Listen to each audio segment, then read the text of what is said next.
எக்ஸாக்டாக ஒரு 1.5 வருஷத்துக்கு முன்னாடி நாங்கள் காஷ்மீர் போயிருந்தோம். போகிறதுக்கு முன்னாடி எல்லாருக்கும் இருக்கிற மாதிரி எனக்கும் பயம் இருந்தது. படங்கள்லாம் பார்த்து காஷ்மீர்னா இப்படி தான் இருக்கும் அப்படிங்கிற ஒரு இம்ப்ரெஷன் இருந்தது. பட் அந்த ஊரும் அங்கே இருக்கிற மக்களும் அதை அப்படியே மாற்றினாங்க. நமக்கு ஒரு விஷயம் வேணும்னா நமக்காக எக்ஸ்ட்ரா மைல் போகிறதுல இருந்து நம்ம லாங்குவேஜ் புரியலனாலும் அவங்களோட லவ் அண்ட் ரெஸ்பெக்ட் வந்து நமக்கு புரியாமல் இருக்கவே இருக்காது. அப்படிப்பட்ட காஷ்மீரில் எங்களோட டிரைவர் எங்கள்கிட்ட சொன்ன விஷயம் என்ன அப்படின்னா, லாஸ்ட் ஃபியூ இயர்ஸாக தான் we are doing good financially. எங்களுக்கு வந்து நிறைய பேர் டூர் வராங்க.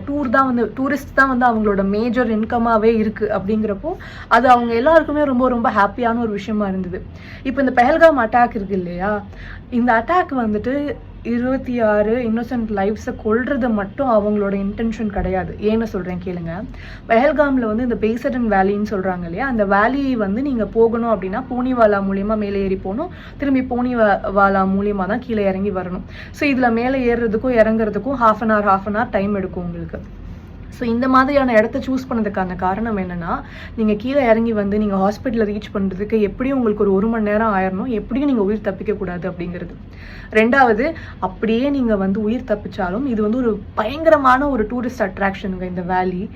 இந்த இடத்துல இப்படி ஒரு இன்சிடென்ட் நடந்தால் யாருக்கு வந்து நமக்கு இந்த ஊருக்கு போகணும், இந்த இடத்துக்கு போகணும்னு தோணும்? டூரிஸ்ட் வரதை அவாய்ட் பண்ணுவாங்க. அவங்களோட இன்டென்ஷன் என்னென்னா, இந்த 26 பேரை கொலை பண்ணுறது மட்டும் கிடையாது. Kashmir could thrive, Kashmir could grow economically, காஷ்மீரால் சஸ்டெயின் பண்ண முடியும் அப்படிங்கிற ஒரு நம்பிக்கை அங்கே இருக்கிறவங்களுக்கு வரக்கூடாது. பயம் அப்படிங்கிறது இருந்துக்கிட்டே இருக்கணும். இதுதான் வந்து அவங்களோட இன்டென்ஷன். அண்ட் இதில் ரிலீஜியஸ் ரீசன்ஸை கொண்டு வந்து இதை வந்து டிபேட் பண்ணிட்டு இந்த நேரத்தில் நம்ம பேசுகிறத விட ஒரு தப்பான விஷயம் வேறு எதுவுமே கிடையாது. Because they want it to happen. இந்த டிவிஷனில் தான் அவங்க குளிர் காயணும் அப்படின்னு நினைக்கிறாங்க. We should stand together. அதுதான் ஒரு பெரிய ரிவெஞ்சாக இருக்கும் அப்படின்னு நான் நினைக்கிறேன்.